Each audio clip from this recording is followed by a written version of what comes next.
¿cómo están? Un gusto, un placer estar acá compartiendo con ustedes. Mi nombre es Federico Toledo y hoy vengo a traerles una charla la cual titulé Probando aplicaciones basadas en ChatGPT. Se está hablando mucho de cómo usar ChatGPT para testing, ¿no? Uno googlea testing, ChatGPT y lo que obtiene son recursos, páginas, videos, contenido que habla de cuáles son los mejores prompts para generar datos de prueba o cuál es la mejor forma de usar ChatGPT para generar código de prueba, cosas por el estilo.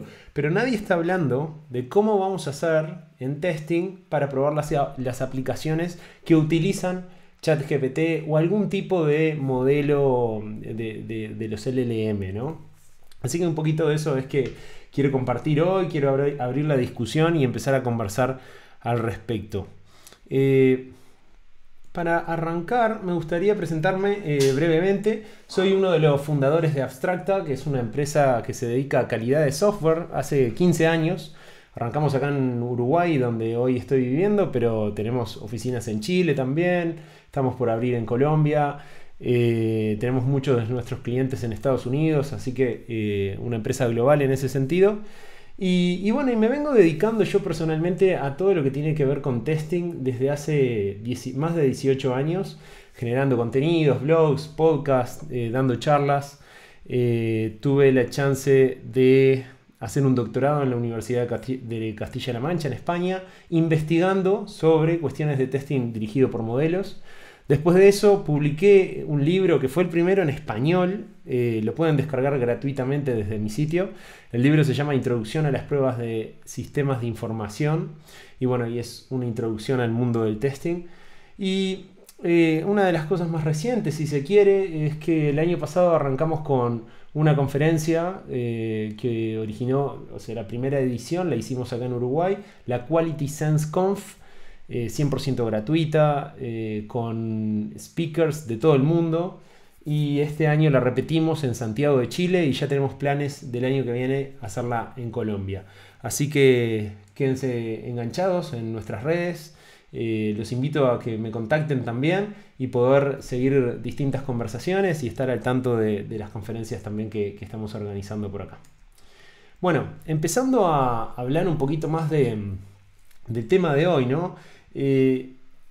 Organicé la charla, como ven, en 4 secciones. Quiero arrancar con una introducción un poco a ChatGPT, los LLMs y todo eso, y al tipo de aplicaciones al cual me voy a estar refiriendo.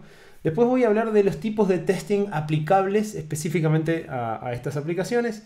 Y en el tercer punto por ahí dice test de regresión y observabilidad, porque siento que son como dos grandes cosas que son súper desafiantes para este tipo de sistemas.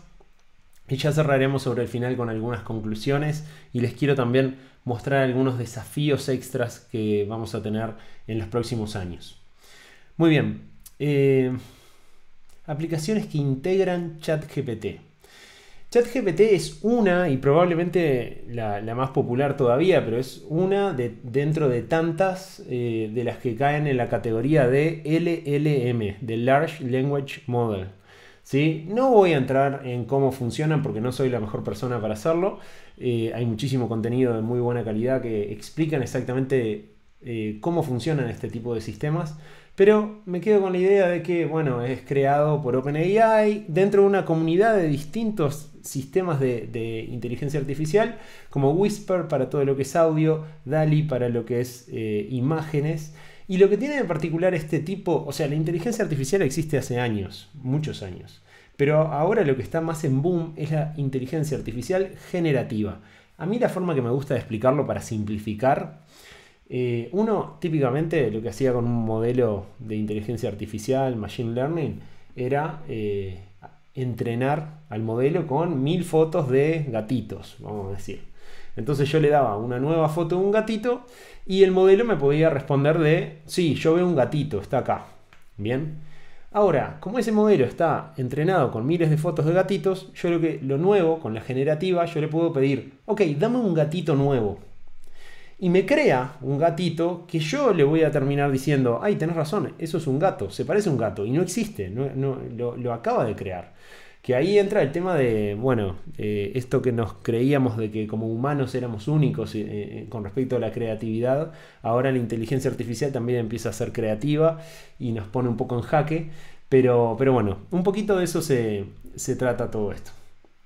ChatGPT salió hace menos de un año y de las cosas que creo que hicieron que tenga mucho éxito y que se expanda como ninguna otra aplicación se tuvo la chance de expandirse, digamos, es que es muy fácil de empezar a usarla. Uno entra, se registra y después lo otro es natural porque es empezar a chatear, ¿sí? Esa interfaz conversacional, como le dice, hace que sea muy fácil.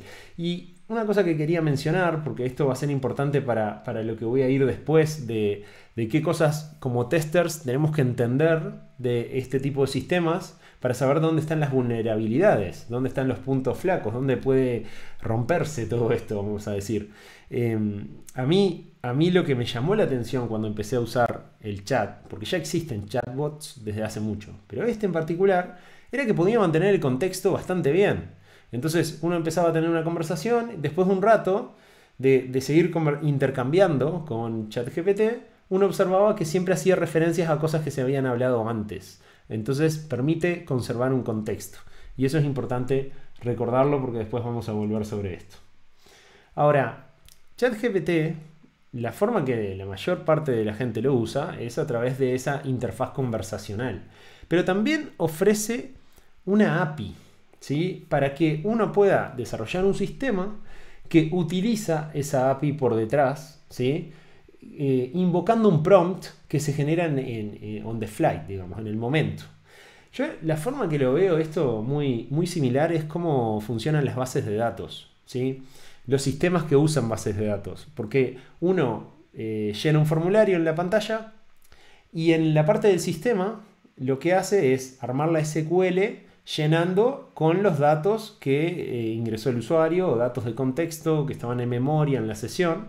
Ejecuta esa SQL contra el motor de base de datos y esa respuesta después se la presenta al usuario en una tabla o algo por el estilo, o procesa esos datos o algo así.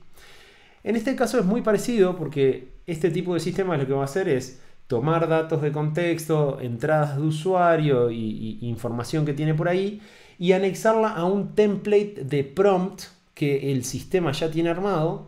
Ese prompt, como si fuera una SQL, se lo ejecuta al ChatGPT a través de la API y esa respuesta que le viene, que va a ser texto, en vez de una tabla va a ser texto, ese texto después servirá para algo, para procesarlo, para presentárselo al usuario o qué sé yo. Pero yo veo una analogía muy, muy entre una y otra que sirve como para entender a lo que nos estamos enfrentando. Para entender un poquito más, así es como se ve una invocación muy simple desde un programa a la API de ChatGPT, ¿no? Y acá lo que me quiero centrar, más allá de algunos parámetros que vamos a ver ahora, por acá está el modelo específicamente, si estamos ejecutando contra el modelo 3.5 Turbo, contra el 4, ahora salió el 4 Turbo, ¿sí? Hay otros parámetros que los vamos a ver ahora, pero fíjense acá. Acá hay una serie de mensajes que están metidos dentro de este JSON, ¿no? Entonces esa serie de mensajes, bueno, por acá dice, mirá, sos como un comediante que cuenta chistes de determinado tipo. Quiero que me cuentes un chiste de números. Y el siguiente mensaje es el chiste relacionado a números. Y lo último que le dice es la indicación, es, quiero que me escribas uno sobre programadores. No le dice, quiero que me escribas un chiste sobre programadores, sino uno. O sea, esa indicación solo funciona si mantiene todo el contexto. Ahora, esta es la invocación a la API. Y en la invocación a la API se le está mandando toda la conversación. Eso nos da la pauta de que la API de ChatGPT no mantiene el contexto. No es como cuando uno usa el modo conversacional. Y esto es muy importante porque ahí es donde entra a jugar, digamos, la responsabilidad de quien programa, del sistema que nosotros estamos probando. Entonces ese contexto se puede estar gestionando bien o mal y ahí puede haber alguna cosa como para revisar, ¿sí? Así que recuerden eso, la API no conserva el contexto, importante para considerarlo en las pruebas. Otro de los parámetros que es interesante conocer es que uno puede setear algo que se llama la temperatura. Es un número, varía entre 0 y 2. Mientras más cerca de 0, va a ser más determinista. Determinista dentro de lo posible, porque vieron que uno cuando le escribe la misma pregunta a ChatGPT 2 veces, la respuesta siempre es diferente, ¿sí? Pero si uno pone el parámetro de temperatura más cerca de 2, entonces va a ser más aleatorio, más creativo, ¿sí? Entonces variar ese parámetro me puede aplicar mejor para algunos sistemas que para otros, y dependiendo de lo que nuestro sistema está hecho para hacer, vamos a tener que chequear cuál es la mejor temperatura para esa funcionalidad. Así que es importante conocer eso. Después, por otro lado, es importante conocer algo que se llaman tokens. Que esto tiene que ver con cómo ChatGPT y los LLM funcionan. O sea, no es que el LLM va anexando palabras, sino que anexa tokens, que son como fragmentos de palabras, ¿no? Uno podría, si uno quiere entender cómo se arma, cómo una frase se divide en tokens, entren a esa página que está ahí, el Tokenizer, y les muestra cómo queda dividiéndolo en colorcitos, así como se ve en la imagen. Pero es importante entender que si yo tengo un texto, ¿sí? Eso se divide en tokens. Y que ChatGPT nos va a cobrar por la cantidad de tokens, ¿sí? Entonces, por eso, en la API hay un parámetro que indica la cantidad máxima de tokens que quiero que se usen, ¿sí? Ahora, si yo le pido a ChatGPT, dame un chiste de no sé qué y no uses más de 50 tokens, eso no significa que va a intentar hacer un chiste que entre en 50 tokens, sino que va a empezar a generar un chiste y cuando llegue al token 50 va a cortar. Entonces eso me puede dar resultados muy inesperados si apretamos mucho ese valor a un número chiquito, y por otro lado, si lo dejamos muy grande, nos va a generar extra costos. Así que por ahí también es un parámetro que está bueno conocer y tenerlo presente. Hay más parámetros, otros que tienen que ver con qué tanto queremos que se repitan ciertas palabras o cosas por el estilo, pero no voy a entrar en esos detalles. Sí contarles de que existen ya un montón de aplicaciones. Esto lo que tiene es que en el corto tiempo que salió la gente se entusiasmó, hay como un hype, entonces están saliendo muchas aplicaciones muy rápido para todo tipo de cosas, desde gaming, educación, no sé, cualquier cosa se le está agregando este tipo de interfaz conversacional o algún tipo de conexión, así que por ahí es que está interesante seguirles prestando atención. ¿Bien? Muy bien. Otro ejemplo, ya llevándolo un poco más hacia el lado del testing, hay una aplicación que se llama PerfGPT, que básicamente lo que uno hace es subir un archivo de resultados de JMeter y esta inteligencia artificial que usa ChatGPT por debajo hace un análisis de ese archivo y nos dice algunos indicadores, nos da algunas conclusiones sobre cómo fue la prueba de performance, ¿sí? Básicamente lo que está haciendo es ejecutar este prompt, que es: actúa como un ingeniero de performance y por favor analiza los resultados y dame un summary, un resumen de este archivo. Y ahí le pega el contenido del archivo de resultados de JMeter, ¿sí? Entonces, todo este sistema, básicamente lo que está haciendo es eso. Es tomar el archivo del usuario, concatenarlo con el prompt, mandárselo a ChatGPT y después presentarlo y formatearlo de esta manera como se ve en la pantalla. ¿Bien? Les tengo otro ejemplo que es de unos colegas de acá de Uruguay que hicieron una aplicación open source. Básicamente es un add-on de Google Chrome y de otros navegadores que uno se lo instala y puede hacer pruebas, ¿sí? Sirve para generar ideas de prueba o código de pruebas. Vamos a hacer una pequeña demo ya que estamos. Por ejemplo, si yo entro a OpenCart, que esto es un sistema de pruebas que tengo por acá, yo tengo este add-on acá, ¿sí? Esto es Testcraft. Yo lo toco así. Le digo, bueno, pick element. Lo primero que tengo que hacer es elegir un elemento. Y acá vieron que aparece como una herramienta parecida a los recorders cuando uno está grabando una prueba automatizada. Elijo acá el botoncito y una vez que hago eso, después le digo, bueno, generame ideas de prueba. Y cuando le pido eso, aparece esta pantalla y me empieza a tirar ideas de prueba, tanto positivas, después van a aparecer algunas negativas.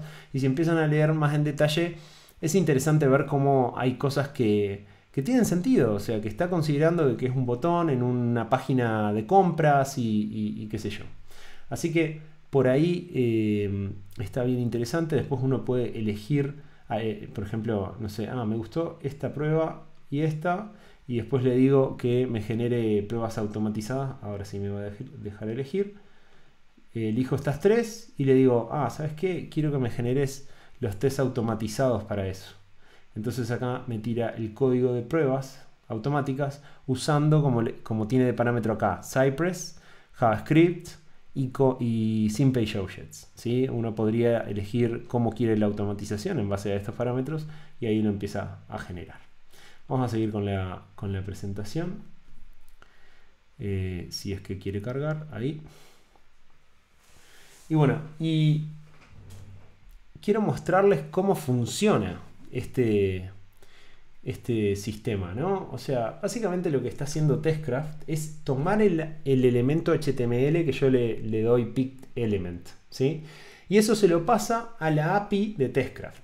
La API de Testcraft ya tiene un prompt, ¿sí? Que básicamente dice, bueno, sos un tester, quiero que pienses pruebas para probar este elemento, y ahí le pega el HTML, ¿sí? Y ese prompt lo ejecuta contra el ChatGPT y la respuesta se la devuelve y la formatea tal como vimos acá en esta pantalla para seguir pudiendo hacer otras cosas, ¿sí? Este es el tipo de sistemas que me interesa ver cómo vamos a probar, ya que es el tipo de sistemas que usan un LLM de fondo. Y no todo tiene que ser un chat. O sea, este sistema no es un chat. Pero este sistema explota muy bien las funcionalidades de ChatGPT. Muy bien, pasemos a hablar de cómo probar entonces todos estos sistemas, ya que considero que con esto que estuvimos viendo, las bases las tenemos. Hay dos enfoques. Tradicionalmente siempre hablamos de probar en caja negra o caja blanca, ¿sí? Bueno, en caja negra es cuando uno solamente mira las entradas y salidas de un sistema sin prestar atención a cómo está hecho. Caja blanca, uno para diseñar las pruebas tiene en cuenta cómo está construido el sistema internamente. Ambos tienen pros y cons, ¿no? Caja blanca, por no tener que meterte adentro del código, tal vez es más fácil y le da la posibilidad a mucha gente que no sabe cómo programar de hacer pruebas. También te permite tener independencia del código, porque también está eso de que si yo soy quien va a hacer las pruebas y estoy mirando el código, tal vez me influencia en la forma que voy a hacer las pruebas y después no se me ocurren otros casos diferentes, ¿sí? Entonces tener esa separación puede estar buena. Pero también puede pasar de que por no saber cómo está hecho, tal vez hay un montón de pruebas que hago que terminan siendo el mismo caso y no agregan mucho valor. Entonces tal vez ahí tengo un desperdicio de tiempo. Hay como redundancia de casos. ¿Y qué más mencionar de acá? Se requiere cierta experiencia en código, como decía más temprano, y me permite también mayor coverage, porque también voy a ver cuáles son los distintos caminos que puede pasar la aplicación por el código, considerando el código. Entonces de ahí logro hacer algo más extenso, ¿no? Arranquemos pensando en algunos técnicas de pruebas de caja negra, ¿sí? Aplicado a este tipo de sistemas. Yo creo que la visión más genérica que podemos tener, más alto nivel, es basarnos en acá hay una representación de lo que es la norma ISO 25010, que habla de calidad de software, ¿sí? Y marca como distintos factores, como que la calidad está compuesta por distintos factores, seguridad, mantenibilidad, performance, usabilidad, todo eso, ¿no? que conocemos muy bien. Entonces, a mí me gustaría como que visitemos cada uno de estos factores y pensemos preguntas, ¿sí? Que sean relevantes para el software que estamos probando, específicamente considerando que está usando ChatGPT de fondo. Entonces, si pensamos en mantenibilidad, yo pensaría, bueno, este sistema usa un prompt. ¿Qué también está estructurado ese prompt? ¿Lo estamos guardando en el repositorio de código? Es legible, fácil de entender, porque al final a medida el sistema vaya evolucionando, tal vez distintas personas van a tener que ir mejorando ese prompt, y ahí hay una complejidad. Así que eso va a estar bien interesante de prestarle atención como para hacer el sistema más mantenible. Y el momento en el que nos vamos a dar cuenta si el sistema es bueno con respecto a la mantenibilidad o no, es cuando vamos a querer migrar de la versión 3 a la versión 4. Si yo hago esa migración y se rompe todo, entonces el sistema quizá no está tan fácil de mantener, ¿sí? Así que desde ahora tenemos que prestarle atención a estas cosas, porque a medida que avancen los modelos, nosotros vamos a querer actualizarnos a las nuevas versiones de los modelos porque van a agregar nuevas funcionalidades. Así que nuevas funcionalidades, mejoras, mejor entrenamiento, todo eso. Si pasamos a hablar de performance, ¿qué pasa si el servicio de OpenAI está caído? ¿Sí? Esto es como cuando uno tiene dependencia con cualquier API externa. Entonces yo quiero probar qué pasa si anda lento, si está caído, ¿sí? ¿Qué van a percibir mis usuarios cuando pase esa situación, ¿no? Y la otra, si yo tengo muchísimos usuarios y estoy consumiendo ese servicio, ¿qué tanto le puedo pegar a ese servicio? ¿Qué tanta carga le puedo mandar? O si hay algún límite establecido. Otro muy interesante es la seguridad, porque ahí entra a jugar esto de si estamos enviándole datos sensibles, ¿no? Hay mucha gente que ha entrado en eso, hay que tener cuidado, ver si podría llegar a generar algún tipo de contenido indebido.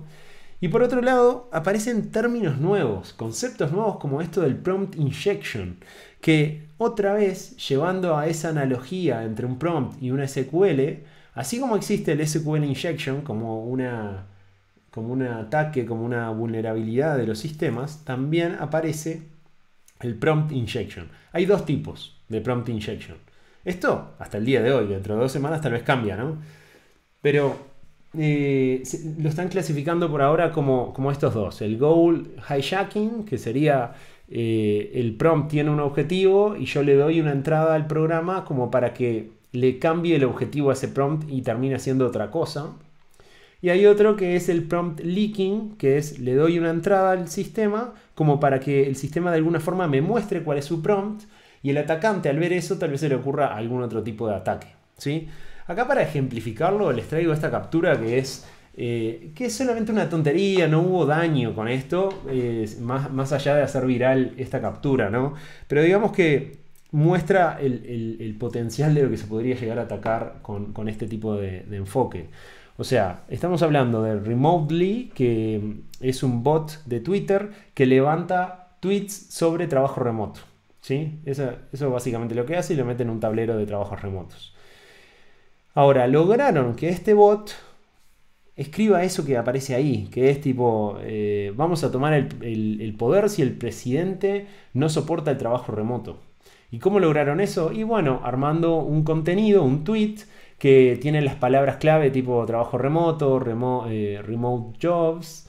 Entonces eso hace que el bot capture ese contenido, que lo pegó en el prompt que tenía, pero el contenido completo después dice, ignora lo anterior y hace una amenaza contra el presidente.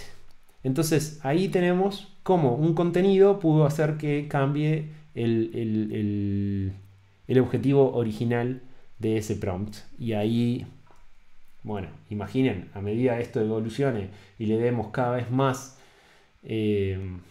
poder a todo lo que se puede hacer con un prompt, esto empieza a representar una vulnerabilidad mucho mayor que esta simple joda, digamos, que hicieron. Bueno, más técnicas de caja negra, las famosas heurísticas, ¿no?, de prueba. Acá existen un montón y si no las conocen les recomiendo que se bajen mi libro de mi sitio, que es completamente gratuito el libro, y explico muchas de estas técnicas, y estas son las técnicas que usamos típicamente para diseñar casos de prueba. Ahora, en este tipo de sistemas, como hoy decía más temprano, son sistemas que no son determinísticos, entonces es muy difícil, no podemos definir un valor esperado. Porque la típica es, casos de prueba, imaginen, armo una tablita y digo, le meto este valor, este valor, este valor, entonces el valor esperado va a ser este. Bueno, acá no puedo tener un valor esperado tan claro, porque al ser no determinístico, ahí nos plantea algunos desafíos bien interesantes, ¿sí?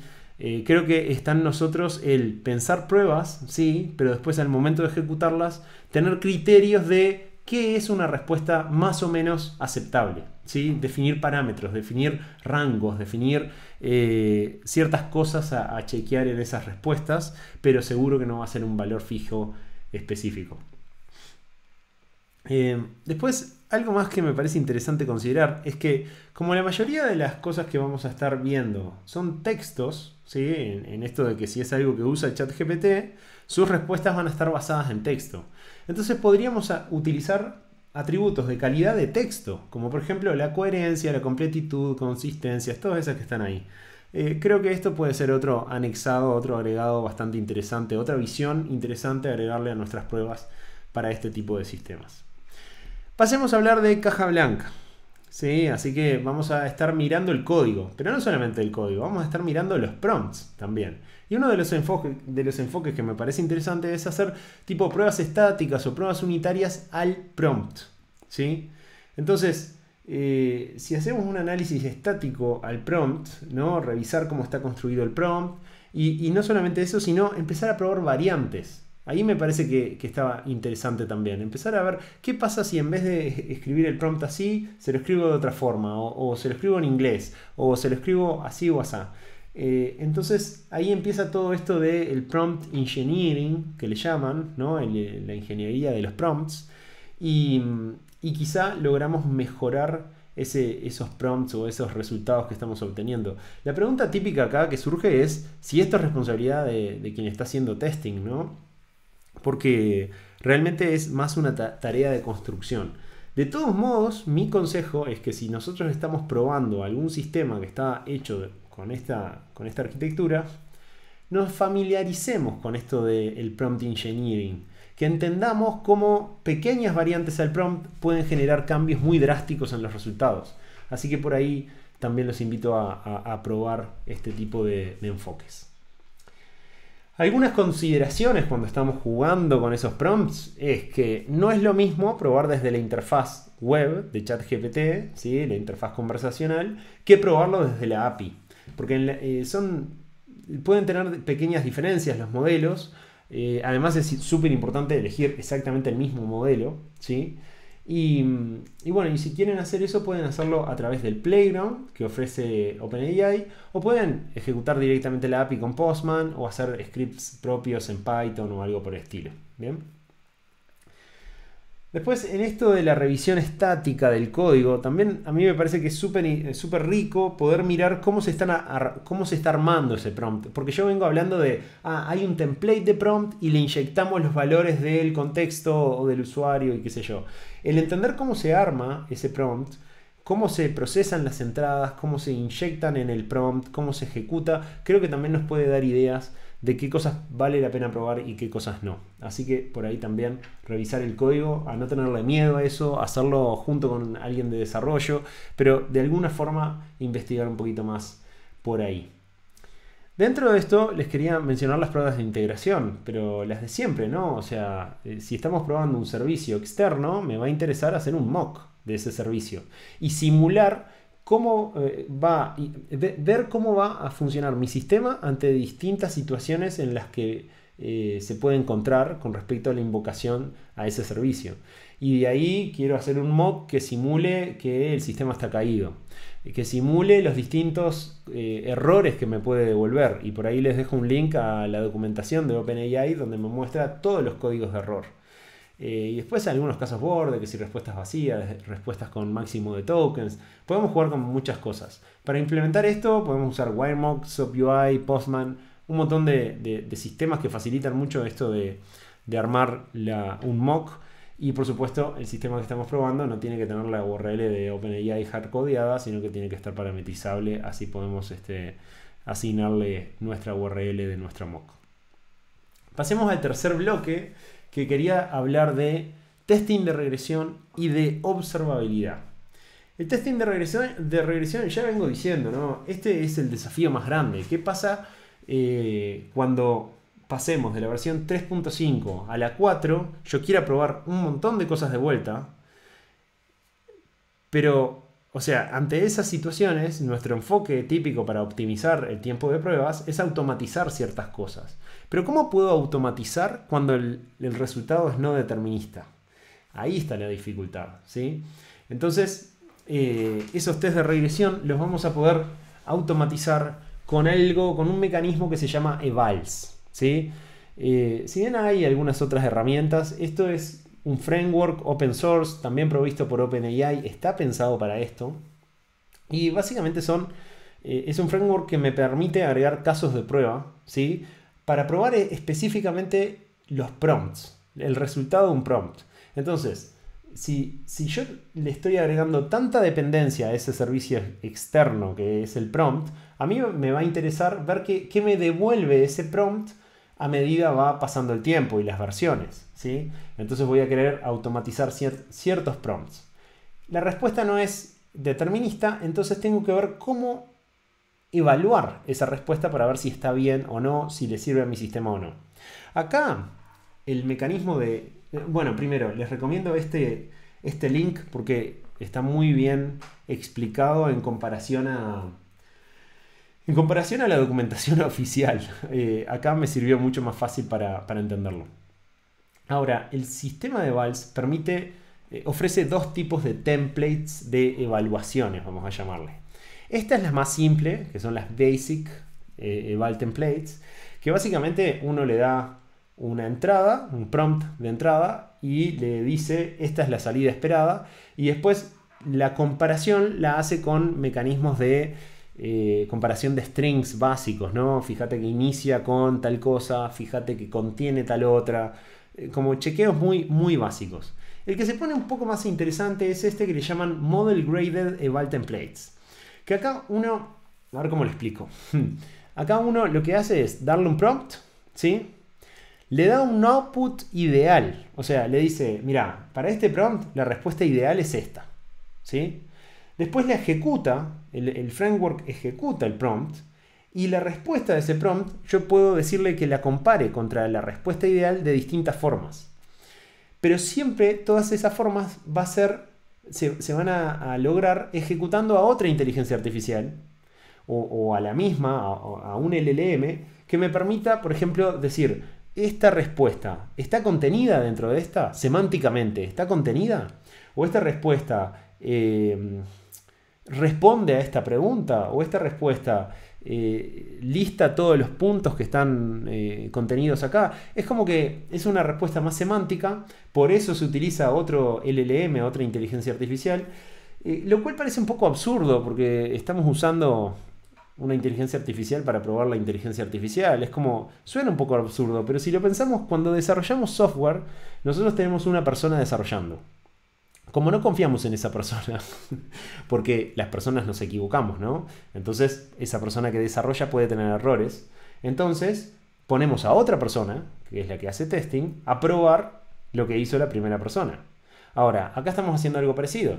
Tenemos una inteligencia artificial que le estamos pidiendo algo, pero como no confiamos, queremos probarlo, entonces podemos poner a otra inteligencia artificial que pruebe lo que hizo la primera. Es como hacer un doble chequeo. Así que este mecanismo creo que es lo que nos va a permitir hacer eso de las pruebas de regresión automáticas cuando tenemos respuestas no deterministas. Así que acá creo que va a estar bien interesante empezar a jugar con esto. Pasemos a hablar de observabilidad. Observabilidad, o sea, con todo esto, con la complejidad de los sistemas y tal, empieza a ser súper difícil tener una traza de todo lo que está pasando por detrás, ¿sí? Entonces, las herramientas de observabilidad como Datadog y otro montón de herramientas del estilo nos permiten empezar a entender qué está pasando tras bambalinas, vamos a llamarle, ¿no? Y eso con relación a un montón de cosas, relacionado a la funcionalidad, cuando tenemos un issue en producción para poder debuguearlo, para revisar los costos, ¿sí? Porque, de nuevo, ChatGPT me cobra por cada ejecución que hago. Entonces, el poder tener control sobre eso, control sobre la performance, qué tan rápido está respondiendo, o incluso podríamos pedir cierto feedback de los usuarios en cada interacción y poder traquear eso todo junto, ¿no? Poder tener una lista de todos los prompts que se ejecutaron y cuáles los usuarios le dan dedito para arriba o dedito para abajo al resultado. Por las dudas, el concepto de observabilidad es como la evolución de la monitorización, ¿sí? Que incluye tres, digamos, se dice que se para sobre tres pilares, que es el de métricas, las trazas, que las trazas es eso que me permite ver a través de todo el sistema las distintas invocaciones que se fueron haciendo para responder a una solicitud de un usuario. Y después tenemos los logs, ¿sí? Los logs de la aplicación. Y lo que me permite la observabilidad es a través de sistemas donde centralizan todo esto, empezar a navegar por toda esa información. Entonces yo podría analizar cómo le está yendo a un usuario, acceder a este sistema, ver cómo se le dio respuesta a ese sistema. Me voy a sacar de la pantalla, cosa de que puedan leer ahí la recomendación. Ver cómo hizo todo el sistema, cómo hizo todas las respuestas de las distintas invocaciones, entender cuáles fueron todos los prompts que se ejecutaron y con qué parámetros, y de esa forma poder ver de mejorar o de entender cómo está funcionando mi sistema, ¿sí? Bueno, hay más desafíos a todo esto, ¿no? Hasta ahora vimos relativamente sistemas muy simples que utilizan ChatGPT de fondo. Otro ejemplo que me gusta ver es el de los embeddings, ¿no? Embeddings que son vectores que representan cierto contenido en forma matemática, dice ahí. Imaginen esto, o sea, nosotros tenemos un sistema que quiere hacer consultas a ChatGPT, ¿sí? Y el ejemplo que me gusta es el libro de Joe Colantonio, que salió hace no tanto. De hecho, lo tengo por acá. El amigo Joe sacó un libro. Y lo interesante es que este libro, que tiene como un montón de quotes de personas que Joe estuvo entrevistando, entonces Joe lo que hizo también fue, en una web, dar una interfaz de chat donde uno puede hacerle preguntas al libro, ¿sí? Ahora, hoy en día hay un montón de formas de poder hacer esto, pero en el momento en que él lo sacó, la forma que lo tuvo que haber hecho es con embeddings. ¿Qué pasa? Si yo quiero hacerle una pregunta al libro utilizando ChatGPT, tendría que decirle: en este libro, tal cosa, ¿cuáles son los mejores consejos de Test Automation? Y después copiarle todo el contenido del libro, ¿sí? Ahora, eso, además de que hay límites en cantidad de tokens y palabras y tal, también lo que va a pasar es que va a ser muy caro, porque si en cada consulta que hago le tengo que pasar todo el libro, eso va a ser más lento y va a ser muy caro porque ChatGPT me cobra por tokens. Entonces, una estrategia que se puede hacer es, del lado de mi servidor, digamos, de mi servicio, yo proceso el libro y lo cargo en un vector, ¿sí? Entonces, tengo de alguna forma identificado en un espacio, acá tengo una imagen que me puede ayudar. Tengo en una forma identificado con vectores todos los conceptos. Acá, por ejemplo, lo hace de una forma muy, muy simple este ejemplo, que me dice, bueno, hombre y distintas características, ¿no? El gender, si es rey o no, si es un verbo, si es plural, si es humano, si es felino, no sé, un montón de propiedades. Entonces, para el término hombre le voy a dar valor a todas esas propiedades y eso me lo pone en el plano. Y lo mismo con otros términos. Entonces, esto, yo puedo calcular distancias. Una vez que lo vectorizo, puedo calcular distancias. Entonces, imaginen que yo agarro el libro de Joe Colantonio y lo vectorizo y entonces me termina quedando cada hoja del libro, por ejemplo, como un montón de puntos en el plano que, según las propiedades que se definan, van a quedar distribuidos de distinta manera los libros en ese plano. Ahora, yo vengo con una pregunta y digo, bueno, quiero saber cuáles son los mejores consejos de automatización. Entonces, de alguna forma, yo vectorizo la pregunta, va a quedar como un punto en el plano y lo que le puedo pedir al vector, al embedding, al sistema de embeddings, es: dame todos los puntos que están cerca del punto pregunta, de este punto que representa la pregunta. Entonces, eso con altas chances me va a traer todas las páginas del libro que tienen más posibilidades de responder a esa pregunta. Entonces yo a ChatGPT, en vez de pasarle todo el contenido del libro, le paso solamente el contenido de los puntos que considero que están más cerca de responder la pregunta. Suena complejo, pero realmente facilita un montón de cosas. Ahora, trae otro montón de complejidades, que es que pone de nuestra cancha un montón de decisiones. Porque yo dije, voy a agarrar el libro y voy a hacer que cada hoja vaya a un vector. Pero podría hacerlo por párrafo, o podría hacerlo por capítulo, o podría hacerlo por un montón de cosas. Y mientras más grande lo haga, más difícil de que sea, mientras más grande sea lo que estoy tomando, si tomo un capítulo en vez de una hoja, voy a hacer que cada consulta a ChatGPT sea más cara porque voy a usar más tokens. Pero si lo hago muy finito, no sé, cada frase, es probable que haya menos respuestas acertadas. Entonces todo eso que cambia costos, efectividad, etcétera, hacen que nuestra prueba nuestra tarea de testing sea mucho más relevante. Así que les quería traer como un panorama de eso, pero de nuevo, esto es solamente la puntita del iceberg. Están apareciendo cosas nuevas a cada poco y cada una agrega complejidades distintas. Los agentes, ahora hace muy poco salieron los GPTs, los asistentes, hace muy poco desde que se publique esta charla, ¿no? LangChain, la posibilidad de navegar en la web, los plugins, el Code Interpreter, o sea, ChatGPT es capaz de generar código, ejecutarlo, procesar datos, generar gráficas, un montón de cosas. Uno podría tunear con datos propios, ¿sí? Y como dije varias veces, ChatGPT es uno, después hay otro montón de modelos o conectores entre modelos. Entonces esto cada vez se hace más y más complicado, más desafiante, vamos a decirlo, y por ahí es que nosotros tenemos que estar prestándole atención a todo lo que sale, entender cómo se construye para saber dónde están los puntos flacos. Mi visión o nuestra visión en la empresa de cómo van a ser los sistemas a futuro, yo estoy diciéndolo como que esto es un punto disruptivo parecido a lo que pasó cuando yo estaba arrancando en el 2005 como tester, que todo el mundo se estaba migrando a web. Habían sistemas Win y se estaban migrando a web. Ahora, además de que los sistemas van a tener más inteligencia, vamos a llamarle, también las interfaces van a cambiar. Y en vez de tener interfaces web o mobile, que uno va y toca, hace clics y tal, van a haber cada vez más interfaces conversacionales, ¿sí? Interfaces donde uno le habla o le chatea al sistema para ejecutar acciones. Eso va a ser para chatbots potenciados con ChatGPT. Van a ser sistemas que usan un LLM como servicio, que fue la base de esta charla más que nada. Pero después hay otros sistemas que usan una cadena de inteligencias artificiales para resolver un montón de cosas. Hay cada vez más copilotos. En cierta forma, el ejemplo que vimos de Testcraft es un copiloto para testing, pero están los copilotos del GitHub Copilot para desarrollo. Está el copiloto de Microsoft y de Google para todo lo que es ofimática. Y van a seguir saliendo cada vez más copilotos a su vez.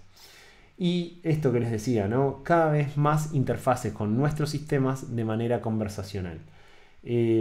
Nuestra tarea de testing creo que va a estar cada vez más en la preparación de datos, ¿sí? Y después cómo revisar esos resultados no determinísticos, ¿no? Ya sea de forma manual como de forma automática, pero mucho de nuestro trabajo se va a jugar ahí y va a ser clave el uso de la observabilidad, de herramientas de observabilidad para poder hacer bien nuestro trabajo.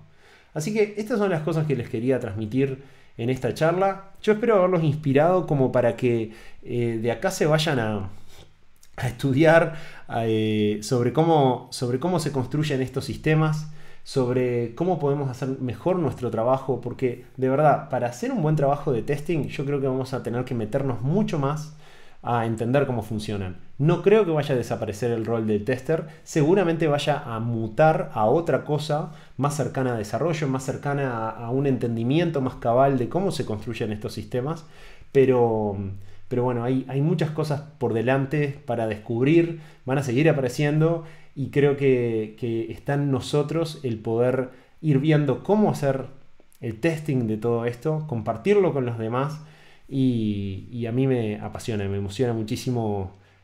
A veces hay mucha gente que le genera un poco de miedo. Yo creo que sí, hay muchas cosas que se visualizan riesgos y nosotros desde testing es parte de nuestro trabajo, pero a la vez me entusiasma mucho todo lo que viene.